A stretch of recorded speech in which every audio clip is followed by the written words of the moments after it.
Hey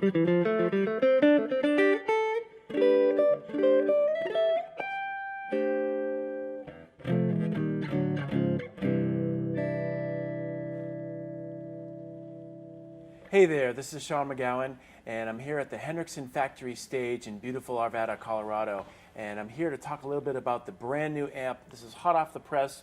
This is the new, brand new version of the JazzAmp Ten. So this is the same venerable, well-loved JazzAmp Ten that many professional jazz guitarists and people of all styles have been using this amp for years. So we're going to just talk about some of the updates as well as some of the main features of this amp. When I think about amps, of course, top on my list is sound and tone. One of the reasons why I love this amp so much and the whole series in the Henriksen line is that they always sound good. And what I mean by that, in terms of good, because that can be really subjective and different for everybody, what I mean is that they're trustworthy and that they can sound the way that you want them to sound. They're very sculptable and they're very malleable according to your technique and style and guitar. So the end result of your signal chain should basically just be an enhancement of everything that's going into it. And over the years I've been very frustrated along the way with amps that color things in an unflattering way so that you sound like the amp instead of sounding like yourself, or your guitar sounds like the amp instead of sounding like a really nice guitar with a great, pickup system and all of that. So right now, as you can see, I'm just playing my guitar straight into the 10 with a nice cable. All of the settings are flat, so it's kind of like a blank canvas, and then you can really sculpt the tone the way that you see and hear fit, and this amp will always deliver. It has the same great tone as it always has, but some of the new features, there's a brand new tweeter in this model that's superior. You barely even notice it's there. It just gives it a little bit more of the upper frequencies that are very desirable, especially if you're playing different styles, solo guitar, or playing an acoustic steel string, if you prefer a little bit of a brighter sound out of an archtop, which is what I prefer, but it's not harsh or brittly. So it looks fantastic. This is all black. It's got the same LED light up Henriksen logo on it, which is really cool. For me, a close second to tone and sound would be portability, and I know that that's a big consideration for many working guitar players. So it's really important to have a grab-and-go amp, but without having to compromise on your sound. So this really fits the bill in that regard. As I mentioned, it's just over 20 pounds, super light, easy to carry. I mean, here's the size of it. It's not very big. There's my hand. There's the amp. Despite its lightweight, it's super rugged. So it can handle, being thrown in the trunk, or it can handle a life on the road. And I believe the dimensions on this are 13 by 13 by 10. Easy to grab and go, and will fit in just about any environment.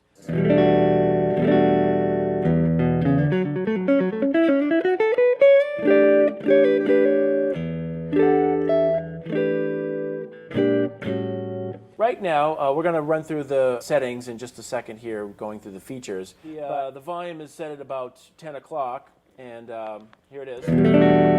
That's usually what I keep it set for, whether I'm playing solo or in a small chamber group or in a large ensemble. But if you need it, it's got the power. All right, so what's really cool about this amp is that it retains some of the most important and beneficial features that have been, I think, signature features in the JazzAmp line over the years. Primarily, that's the 5-band EQ.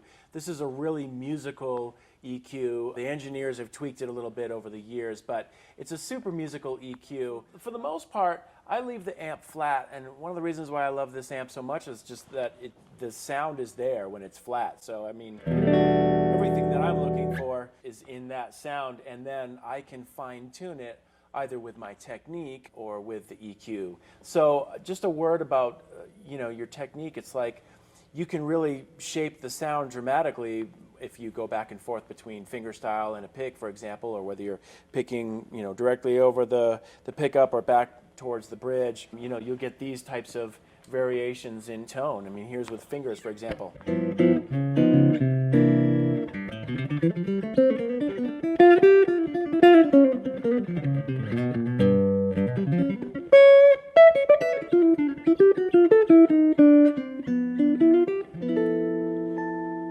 Then, as soon as you play with a pick, it's going to be different.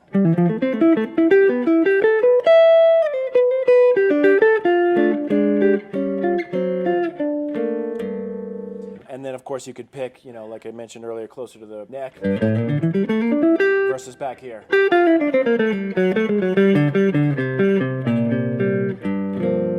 The point being is that if we were to replicate that on an EQ, that would be a pretty significant, control change to grab all of those different tonal variations. And what I like is that this amp is very neutral. It will really accommodate your technique. However, if you do need to change the sound from the amp, it's very accommodating in that regard. So there's five bands here that you can take advantage of, and depending on if there are a lot of people, if it's outdoors, there are high ceilings, wooden floors, carpet, low ceilings. All of those different things will really factor in the tone.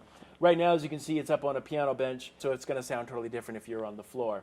But let's just quickly run through these controls, and you can see how musical and how significantly they affect your tone. The low is set at 100 hertz, and I'll just play a couple chords here. So this is flat. If we were to cut that down, say now that's about like 9 o'clock, here's the lows cut. If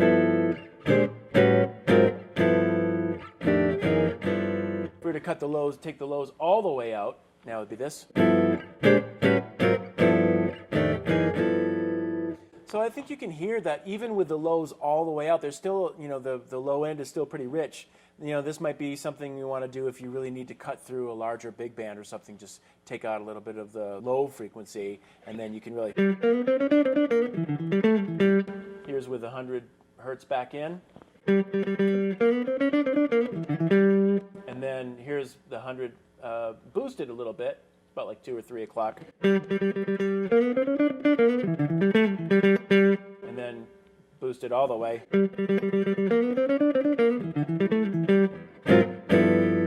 So not a huge difference, which I think is a good thing. It's very subtle, so it's not like your tone is going to drastically change. I mean, I could play open strings and, you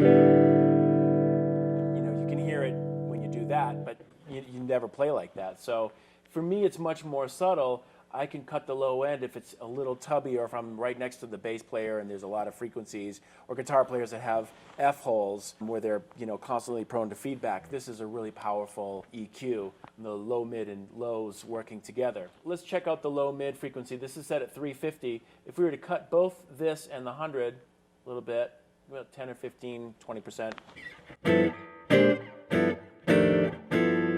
Still nice and fat. You can really hear the notes come through.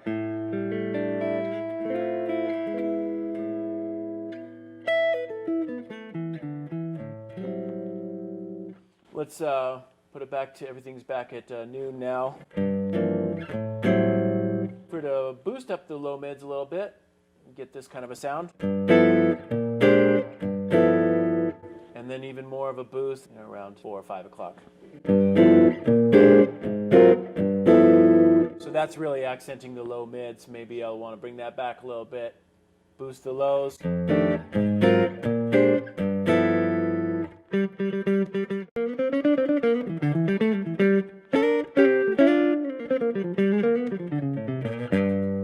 So there's a lot of clarity, even though we're boosting the low end a little bit. So I think that's really nice. For me, over the years, personally, on like a traditional amp, you'd want to hear more bass, and then you turn up the bass, and it just gets worse from there. It's much more musical. Let's take a look at the high mids now. The high mid control is set at 760. So right now it's at noon. Here's the high mid cut. And then all the way cut. And you can hear that's taking quite a bit of the frequency out. We boost it up a little bit. Now we have this.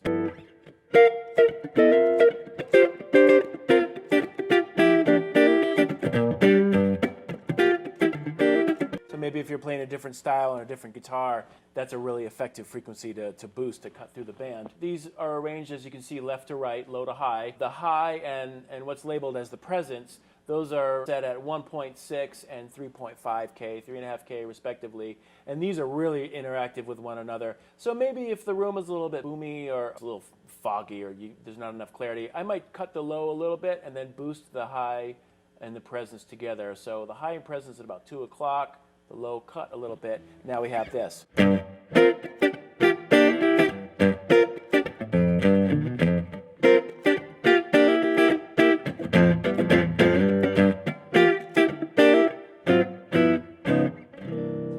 it's always really responsive to your touch. And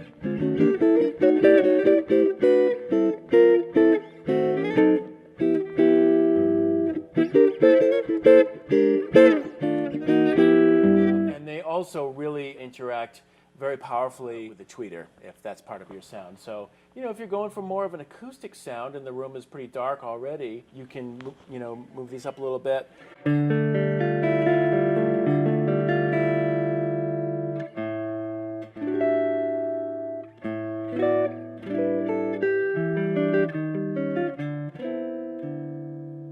all the notes really shine through. So that's just a quick run through and demo of the EQ. All the way to your right is the reverb, and this is a very functional reverb on the amp. I have tons of, reverb is pretty much the only effect that I personally use, so I have a lot of different reverb pedals, boutique reverbs that are really nice, that all sound totally different. And a lot of it, if you want to get super nerdy about this, you know, you want to go for a spring on some gigs, or a plate, or more of a church or a hall and other gigs or recording situations. There are those times if you just want to deal with bringing a board and just using the amp, this is a really musical reverb. I have it set kind of conservatively right now. Here it is. So it's very subtle, but it's a pleasant, doesn't sound really cold. It's a pleasant reverb. If we crank it up a little bit, this is now at about noon.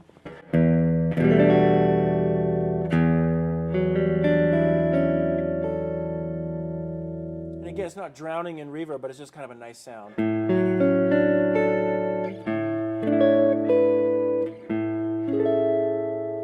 And then if you really want some more reverb, it's there if you want it.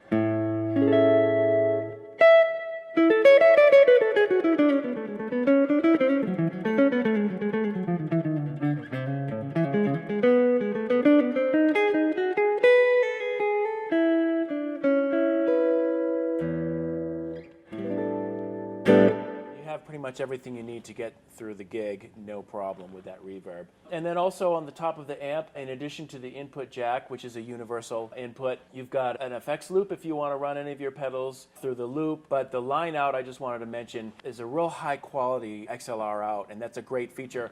I love that it's at the top of the amp, because whenever I'm doing a festival or something like that and the sound person comes over, they don't need to look for it anywhere. They don't need to get on their hands and knees and crawl around the back of the amp and pull out the flashlight on the stage. It's right there on the top, so it's super easy. And